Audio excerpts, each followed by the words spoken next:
Welcome to the deep dive, where we cut through the noise and get straight to the insights you need. Today, we're plunging into Kubernetes. It's that powerhouse platform that's completely changed how we manage containerized applications. But let's be real, for all its revolutionary power, putting these applications into production brings up a very real, often daunting question. How do you truly protect your data and, well, ensure your systems can bounce back when things inevitably go wrong? If you're managing applications in Kubernetes, or maybe even just starting out, the concepts of backup and disaster recovery can feel like a whole new language, kind of intimidating. Our mission today is to take a deep dive into our source material. .20 simplify exactly what these concepts are, why they're basically non-negotiable, the very specific Kubernetes problems they solve, and how they actually work. Consider this your shortcut to mastering a critical piece of Kubernetes confidence. Okay, let's unpack this. Yeah, unpacking is definitely the right word because backup and disaster recovery, let's call it B&DR, it isn't just a good idea, it's the bedrock, especially for any Kubernetes application running critical workloads. Think web services, databases, anything that absolutely has to stay online. Without a robust B&DR strategy, even a minor hiccup can cascade.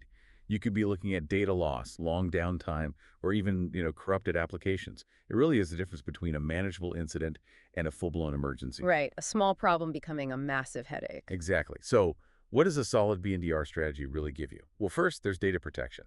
This is your safeguard for all that precious application data like database contents or user files. It shields it from accidental deletion, corruption, maybe hardware failure. Okay, makes sense. Protection first. Then, system resilience. This is your ability to recover swiftly from unexpected cluster issues. It could be a node crash, a bad config push, even a network outage. It's about minimizing downtime. Third, consistency. You want to restore your applications and their configurations to a known working state, right? Not just bits and pieces. Yeah, you need the whole picture back. Precisely. And finally, compliance. Many industries have strict rules about data retention and recovery. B&DR strategies are often key to meeting those obligations. For anyone deploying seriously in Kubernetes, these strategies are fundamental, truly fundamental for building reliable applications. That's a fantastic overview of the why. Super clear. Now, let's get into the nitty-gritty. The specific challenges Kubernetes environments present that B&DR are engineered to solve. Because, it's easy to think Kubernetes handles everything, but its distributed nature, well, it brings some unique complexities, doesn't it? It certainly does. First up, we've got data loss. You mentioned data protection, but specifically in K8s, because your applications can move around nodes so freely, ensuring your persistent data, the stuff that needs to stick around like a database or files in a storage volume that stays safe, that's a specific challenge B&DR tackles head on. Absolutely. Without it, a simple hardware failure, or maybe more commonly, an application bug could just wipe out critical information. Yeah, scary stuff. Then there are cluster failures. In a distributed system like Kubernetes, a single node crashing, or even a problem with the control plane, the brain orchestrating everything that can disrupt operations big time. Right, the control plane is critical. If etc. has issues, you're in trouble. Exactly. Imagine an entire region goes down, or a core component just misbehaves. These aren't minor annoyances. They can bring your whole deployment to a screeching halt. And speaking of things going wrong, human errors. Surprisingly common, right? Oh, definitely. More common than many like to admit. A simple typo in a configuration file or accidentally deleting a critical resource. In Kubernetes, that can have really far-reaching consequences, much more than on a single server. Very true. The blast radius can be significant. And then the big one, disaster scenarios. We're talking large-scale events, like a data center going completely dark, or maybe a ransomware attack encrypting your entire cluster. Nasty stuff. The nightmare scenarios. Exactly. Without a robust B&DR strategy, recovering from these isn't just complex, it's a full-blown nightmare, like you said. And what's unique to Kubernetes here, I think, is that restoring an application means you have to recover both your data, like those database contents, and your configurations, all those YAML files defining deployments, services, everything. That's the key complexity. Data and state. Right. And B&DR provides that structured approach. It simplifies what would otherwise be an overwhelming manual scramble. Absolutely. And it's precisely because those problems are so complex that understanding how B&DR works conceptually becomes so powerful. And it really boils down to protecting two main components in Kubernetes. Your application data, often stored in persistent volumes, or PVs, Right, the PVs. and your cluster configurations. Hmm. Basically, all those Kubernetes manifests, the YAML or JSON files for your deployment, services, config maps, secrets, all of it. Okay, so data and the config that makes it run. Here's where it gets really interesting, because we're going to break down the two main pillars here, backup and disaster recovery. Makes sense. Let's start with backup. Protecting data and configurations. At its core, backup in Kubernetes involves creating reliable copies. Copies of both your application data and your Kubernetes configurations. It captures the exact state of your resources, pods, services, config maps, and also the persistent data within your persistent volumes. Those PVs again, Hmm. which, just to clarify, are Kubernetes' way of providing durable storage, right? Like a dedicated hard drive that sticks around even if the app container moves. Exactly. That's a good analogy. And the why for backup is simple. It's your ultimate safety net.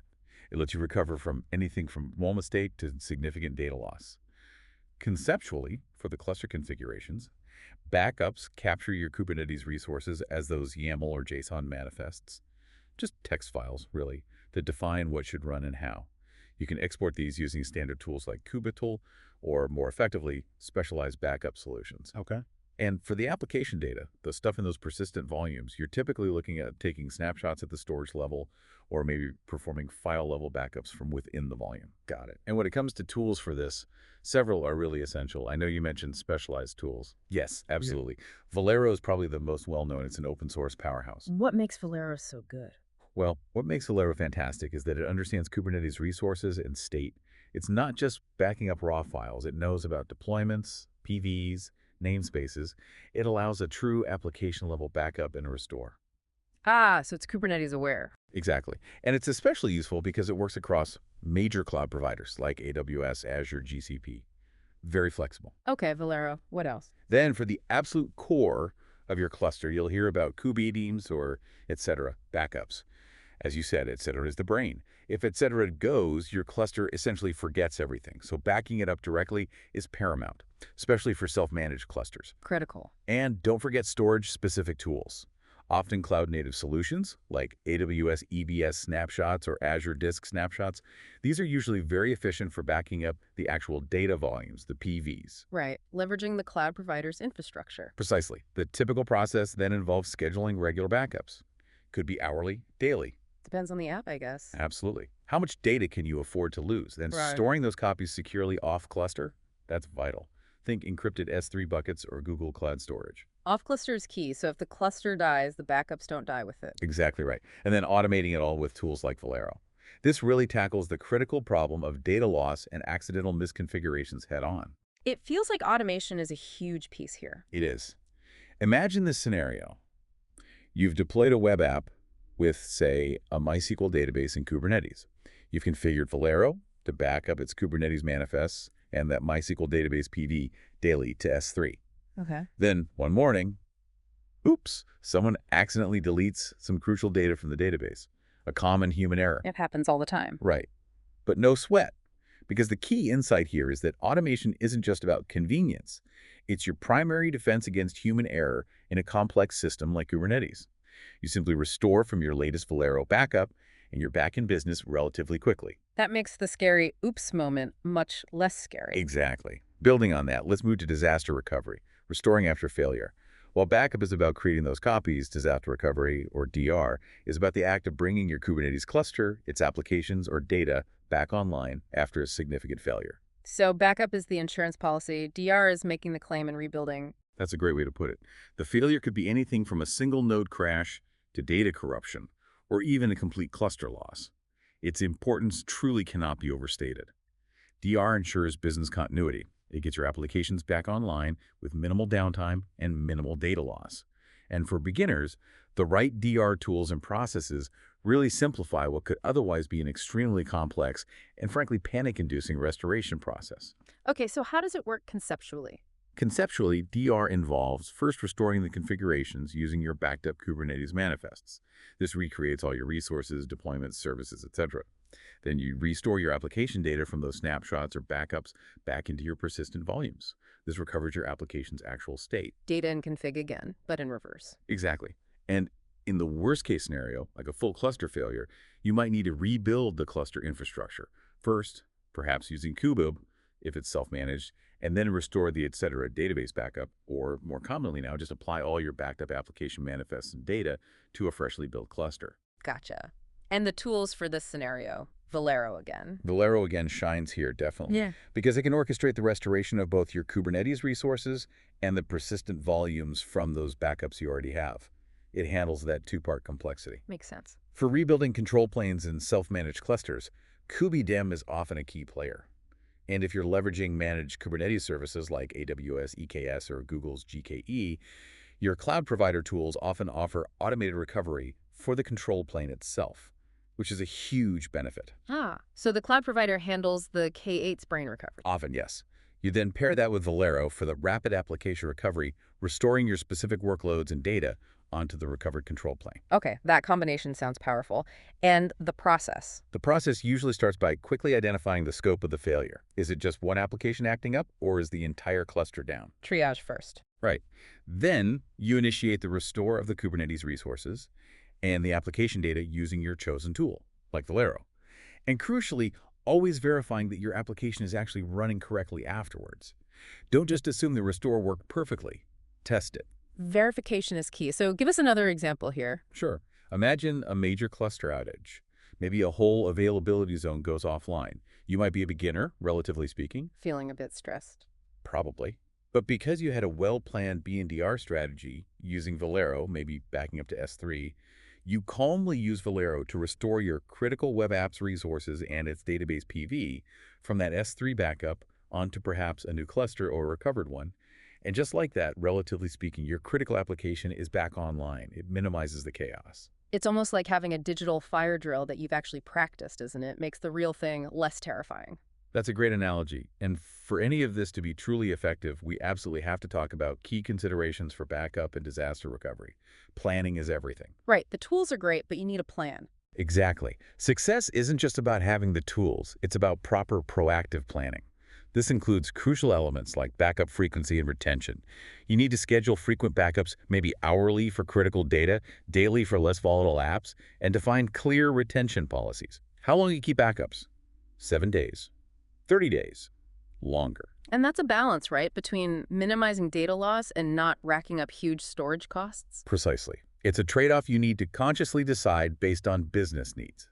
Then there's storage location. We touched on this, but it's vital. Store your backups securely, off-cluster. Cloud storage like S3 or GCS is common. And always ensure those backups are encrypted, both in transit and at rest. Security first. Don't want your backups becoming another vulnerability. Absolutely not. And here's a critical insight that beginners and sometimes even experienced teams often miss. You must be testing recovery regularly. Okay, you sound serious about this one. Yep, I am. Because backups you can't restore are useless. You need to simulate failures. Actually practice restoring your applications. Verify that your backups are complete and, more importantly, restorable.